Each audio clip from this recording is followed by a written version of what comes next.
Craig, who says openly that he is gay, has lived in Australia for the past 7 years and has spent the last year here in Newcastle, where he shares a place with a male friend. He's self-employed and works with his partner in their own business.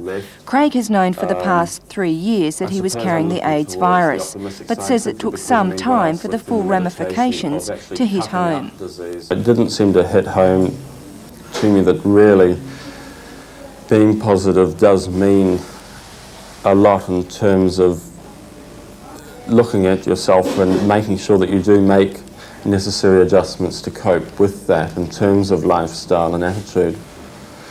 So consequently, of course, I didn't do that at that stage. And there wasn't the dissemination of information then. People weren't aware, I wasn't aware. And it was only over time when the information was disseminated, particularly through the local gay newspapers down there, that people became to realise, I suppose, the importance of making alterations to lifestyle, etc. He says for the first year and a half he showed no symptoms, but more than a year ago now he began developing AIDS-related health problems. I think the first thing that was noticed by myself was a slight swelling in the legs, which has become somewhat more significant more recently. And it was simply a swelling in the legs on a daily basis, which went down at night. It's a purely mechanical thing. It has been found that it was the Kaposi's cells in the lymph nodes which was causing that was blocking the drainage from the legs. So there's the swelling, there's the Kaposi's sarcoma itself, and most recently I've suffered this bout of pneumocystis, which is a form of pneumonia, again often associated with having the AIDS virus. Fortunately, it doesn't seem to be a very bad bout, and I'm recovering rather well. Recently, he's been told that he can have the life-prolonging drug AZT if he wants it. Craig has decided to go ahead with the treatment and sees it as a way of buying time. From a purely medical point of view, the statistics show from recent experiments that, or indications are, that it doubles your life expectancy. So taking it from there and looking at the literature, I did decide, yes, indeed, to take it, because as I see it, although I don't take the strict point of view of life expectancy, it does give me time to straighten out my attitudes.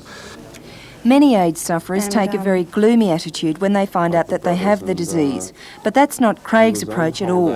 He's not fatalistic and has embraced more radical notions of psycho-immunity. At the moment, I suppose I've taken a somewhat different approach than a lot of people. I'm tending to look towards the optimistic side. A lot of people, I suppose, have just been stressing the negative side, which is simply towards the expected lifespan that there is left. I suppose I'm looking towards the optimistic side simply because, I mean, what else do I have to look forward to if I don't look to it that way? Craig's partner does not have the virus despite close contact. They believe it's his positive mental attitude that prevents him from catching it. Nevertheless, Craig admits that he worries about him. I mean, it concerns me that he might contract it. Yes. Just over a week ago, he decided to break the news to his family. They are both very distressed. My mother is obviously manifesting it more visibly than my father. They're taking the horribly fatalistic approach that Craig has a certain life expectancy of so-and-so, and hopefully, given the treatment of AZT, it may be times 2. Based on medical evidence, but that seems to be all they are willing to believe at this present stage.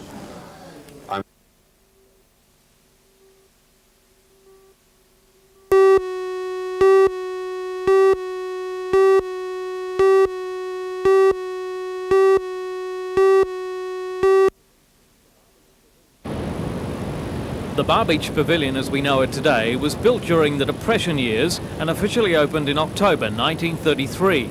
The Spanish mission design was chosen after an architectural competition which was won by Coleman and Brown. In 1977, Council granted Lloyd Moffat a 10-year lease on part of the pavilion. His weekly rent was $400. In that time, he built and equipped a popular seafood restaurant and nightclub. In August last year, the lease expired and Lloyd moved out. Since then, the pavilion has not had a tenant and has fallen into disrepair. This part of the pavilion once housed the restaurant, but as you can see, the roof has since collapsed. The weather, the wind and the water freely comes in. It's difficult really to assess how much damage the elements have caused. When fresh tenders were called and fell due in February, only one tender was received from Newcastle builders Moylan and Sharpe.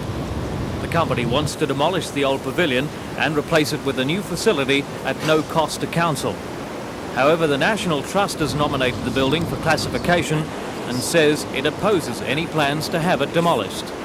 If there's one thing that the National Trust and the developers agree upon, it's the value of this site, overlooking Bar Beach and Merriweather Beach. The positioning really is the showcase of the city. Newsnight has obtained exclusive pictures of the scale model, which shows what the developers want to build on the footprint of the existing pavilion. They've offered council $1 million rent in advance for a 40-year lease. Moylan and Sharpe say the new building would cost $4.7 million to build and take just 7 months to complete. It would provide and maintain public amenities such as a first aid room, toilets, a kiosk, beach inspector's room, as well as a restaurant, function room and huge external decks where food and beverages could be bought. The whole project would be at no cost to council. The rent would translate into $8 million income over the 40-year lease period. The net loss to council, and therefore to the Newcastle ratepayers if the plan is not accepted and the existing pavilion was repaired, would amount to more than $12 million over the next 40 years.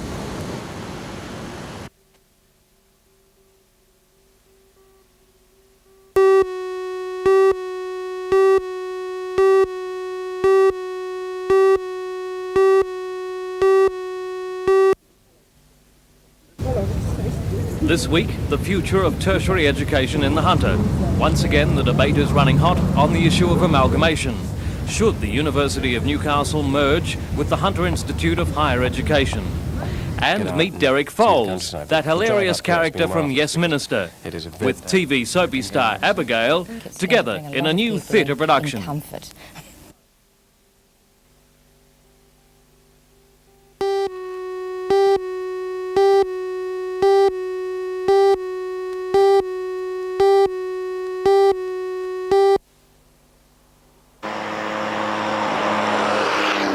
Aberdeen, a whistle stop on the New England Highway just outside Muswellbrook. Population 1,400. A rural town which has been home to an abattoir since 1892. 16 years ago, a new business moved into town. A tannery, which processes the hides of local cattle into leather. And with it came a new smell. But in the last few months, the locals say that smell in their town has become unbearable. The smell's that bad that sometimes you can taste it. It has a real oily, salty taste. Why should we have to barricade ourselves in our homes, even in the mornings? You wake up in the morning and you can't have the windows open because the smell is just so strong. It's unpleasant. It burns the lining on your nose. It's that strong. We all know, living in an industrial town, that we've got to expect some smells, but this one has got out of control and is really unbearable. And my son heaves at the smell. He comes inside heaving at the smell of Aberdeen. The locals claim these sludge pits about a kilometre east of the town centre are partly to blame. The tannery uses the pits to store the sludge, which is a byproduct of its process. The sludge contains what's left after the hair and fleshing from the hides have been removed. Tom O'Connell has led the most recent campaign to have the pits filled in, calling on the council to use its powers under local health regulations. We've been complaining constantly for the last 6 or 7 years to the Shire by ringing up at all hours, Saturdays and Sundays and whatnot, and we've never got any definite action till 2 months ago. Some of the residents, after people had left their place at Christmas, wouldn't stay there. They got up a petition that finished up with about 160 or 70 signatures on it, and council then has started to make some moves towards doing something about them. I'm asking a direct question. Advise the people of what the council The man is who Tom doing claims is in responsible for province. allowing ask the pungent odour problem to get Can I out ask of this hand question then? is the Scone Shire Health Surveyor, Ian Glendenning. He was uncomfortable when we interviewed him today, but had orders from the Shire Council to tell us what was happening. I'm confident that within a relatively short period of time, major sources of odour pollution will be eliminated. Some residents say that you have the power to fine these industries when they do create the odour or do pollute. Do you do that? No, well, I've taken the view, and I would have thought that was also the view accepted by the council, because I've submitted that in reports to the council, that taking legal proceedings against the industry only results in relatively short-term action and no long-term solutions. And essentially what we need to do is to come up with the long-term solutions to the problem. So what does the company at the centre of the problem have to say? Wolverton Proprietary Limited started operations in 1972. Located on the hill above the town, it employs 21 people and enjoys a turnover of $16 million a year, much of that from exports. It admits to the odour problem, but says it will replace the pits within 18 months with a new and expensive process, which leaves the waste product in a dry state. We're going to spend $250,000 to import a machine to reduce the solids down here, and they'll be stored on site. There won't be an odour, and as far as the other section, the wastewater, we're looking at putting that into the sewer system, which is apparently underutilised at this particular stage. The tanning business, is it a good business? Can it spend that sort of money? Well, we've got to spend that sort of money. If we want to stay in town and want to keep people happy in town, we've got to spend that sort of money. I don't think anyone can afford to spend that sort of money if they can, be able to dump their sludge somewhere and not create problems as far as odour is concerned. But, well, I'd say we can afford to spend it. When I say that, afford to spend it, no, as I said, no one can afford to spend it, but to be in this sort of area, yeah, we'll spend that sort of money to stay here and to keep everyone happy, or try and keep everyone happy.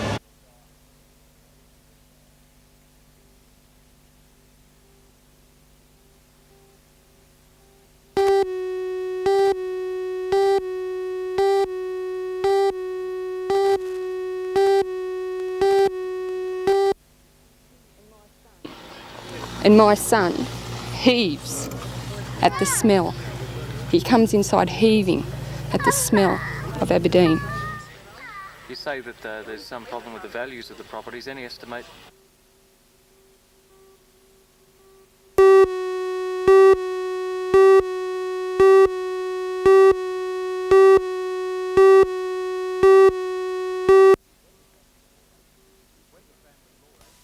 When the Family Law Act was introduced in 1976, it brought with it the quickie divorce.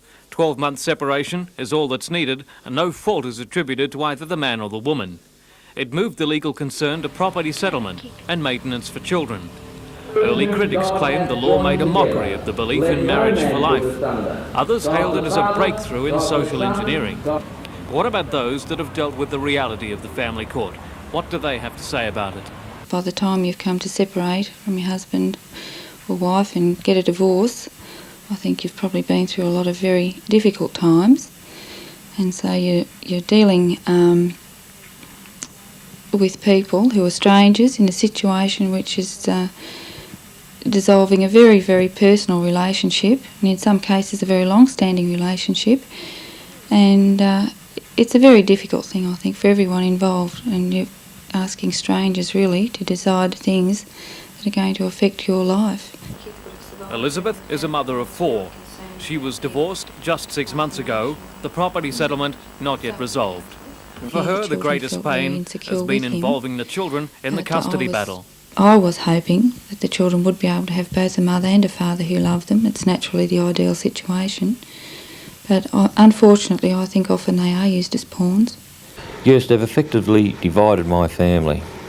Walter is a Newcastle man who's been through the family court experience. He says the system is biased against men. I think there's a lot of men in my position.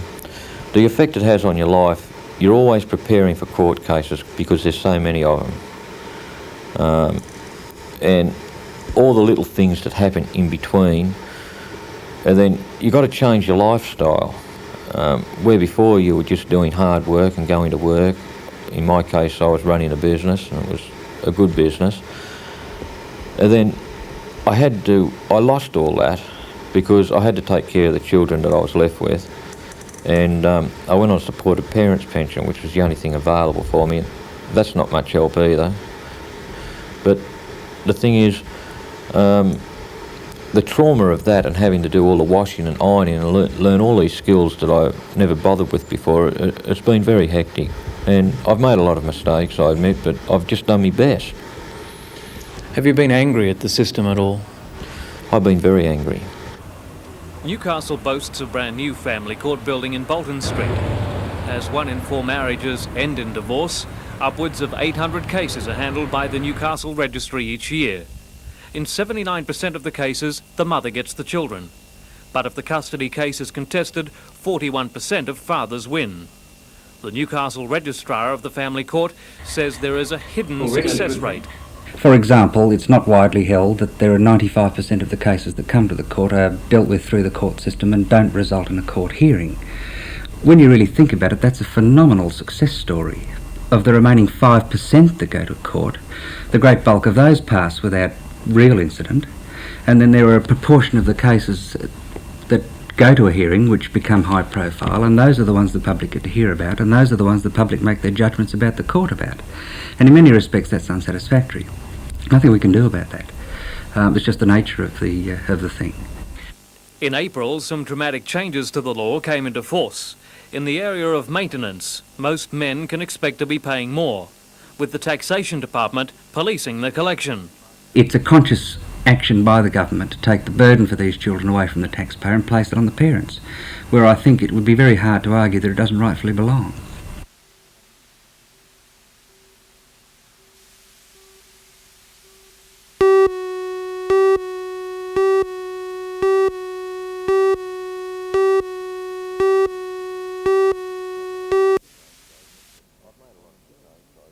I've made a lot of mistakes, I admit, but I've just done my best. Have you been angry at the system at all? I've been very angry at the system.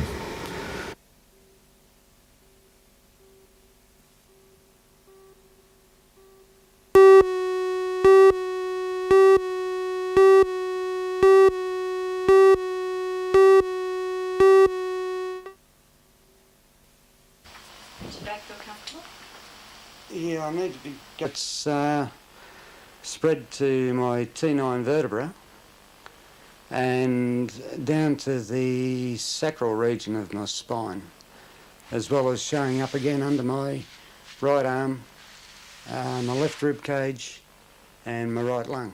What does that mean as far as...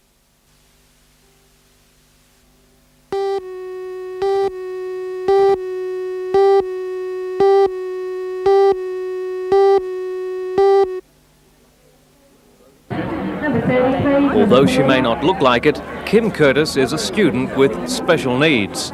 She's studying teaching at the Hunter Institute of Higher Education. But before she was allowed to attend the course, special permission had to be granted by a board at the college. You see, Kim is profoundly deaf. But she's also a person who, against the odds, has refused to give in. There are more than 100,000 hearing disabled people in Australia, but only a tiny fraction go on to higher education. Kim is tired of not being able to have what she believes is her right to a good education. She's fighting a battle to increase both public awareness and funding for students in her situation. She wants to give the deaf a voice, and she wants that voice to be heard. I felt that the deaf have a right to education, and that the deaf are not being, no one is listening to the deaf, and hearing people can say, oh yes, the deaf need this, the deaf need that. We know what the deaf need, and I felt that that wasn't right, that some of the deaf people do know what we need, and that I felt that we should have a say in what we need. Although the Institute recognised Kim's dedication and enthusiasm and allowed her into the course, they don't have the funding or the staff to cope with her special needs. They've provided Kim with special equipment that enables her to hear fellow students in their discussions, but what Kim needs most is a tutor to explain the terminology that her highly developed lip-reading skills just cannot fathom. Deaf people are not exposed to radio, media and television, and therefore have been cut off from that area. And the terminology is new for me through the Institute, because normally hearing people are already exposed to the concepts of that terminology, and I'm not, and I'm still coming to grips with that. And I found that I need additional tutorial assistance to help me with that terminology. The Hunter Institute is one of the few higher educators to allow a deaf student into its course, and Kim is obviously pleased with the support from students and staff. But in a climate of tight economics and talks of amalgamation, the Institute shifts uncomfortably between supporting Kim's special needs and treating her as a mainstream student. We regard her as a mainstream student for whom, within our very limited resources, we provide an extra bit of assistance. She has to try to fit in. We're not setting up special classes for her or special times. She has to attend the same lectures and same learning environments that other students do. But we try to help her with a bit of equipment or something of that kind. 26-year-old Kim has done her best not to waste the years by becoming frustrated with her situation. She's a member of the Hunter United Disabilities Group, aiding the coordination of the Deafness Awareness Week both in the Hunter District and at the college. Kim says it hasn't taken long for students and teachers to become accustomed to communicating with her through her FM microphone. It amplifies sound into a hearing aid. And when they speak clearly to her, Kim can both lip read and hear at the same time. According to Kim, it's just getting other people over their initial shyness of her equipment that's the difficult part. No one is it's just no awareness here of hearing impairment. We are treated as if we are intellectually impaired. Friends have made some slight adjustments to Kim's flat to help her cope. The telephone rings with a flashing light. It's amplified so she can hear what her caller is saying through the 20% of hearing left in one of her ears. Another flashing light doubles for a doorbell. And another device allows Kim to watch television or listen to music through her stereo system. You talk to people, and usually I don't tell people I'm deaf. I let them talk to me for half an hour and then realise that I'm not intellectually impaired, and that usually helps a lot because it tends to change a lot of people's views. She's forceful. She's assertive, and she knows what she wants, she knows where she wants to go, and she's not backward in telling us how we can help her to get there. And I like that very much. I think she's got the qualities that'll take her a long way.